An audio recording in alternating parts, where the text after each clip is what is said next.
மறைக்கும் வழிகள் என்னென்ன? உங்க பிள்ளைகளை நினைச்சு நீங்க மறந்து போற வழி, உங்க பிள்ளைகள் கஷ்டப்படுவாங்கன்ட்டு மறைக்கிற வழி என்னென்ன? அத வேற ஞாபகப்படுத்திட்டீங்க. நெஞ்சமெல்லாம் பொண்ணு அறக்கு தம்பி, மறக்க முடியல. சொல்லுங்க. நான் வந்து காலையில மெஸ்ஸுக்கு போயிடுவேன் சார். 8:25 வீட்டை விட்டு கிளம்பிடுவேன். அங்க போய் 60 பேருக்கு சாப்பாடு பார்சல் பண்ணணும். 10 மணிக்கெல்லாம் நான் மறுபடியும் ஒரு வீட்டுக்கு வேலைக்கு வந்துருவேன். இந்த இடம் தான் தெரியல இடம். மனசை தேத்திக்கங்க, பயந்துறாதீங்க. உங்களுக்கு டிஃபன் செஞ்சு கொடுத்து லஞ்ச் செஞ்சு கொடுத்துட்டு மறுபடியும் எங்க வீட்டுக்கு வருவேன். வீட்டுக்கு வந்துருவேன். வீட்டுல டைலரிங் பார்ப்பேன்.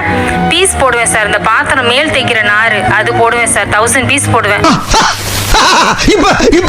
அது போட்டோம்னா 30 ரூபா சார் ஒரு நாளைக்கு. சும்மா 1000 பண்ண எவ்வளவு நேரம் ஆகும்? 500 பண்ணிடலாம் சார். அதான் எவ்வளவு நேரம் ஆகும்? 2 ஹவர் ஆகும் சார். 2 ஹவர்ல 500 பண்ணிடுவீங்க. நீங்க சொல்ற கணக்கு பார்த்தா 500க்கு 15 ரூபா தானே கிடைக்கும்.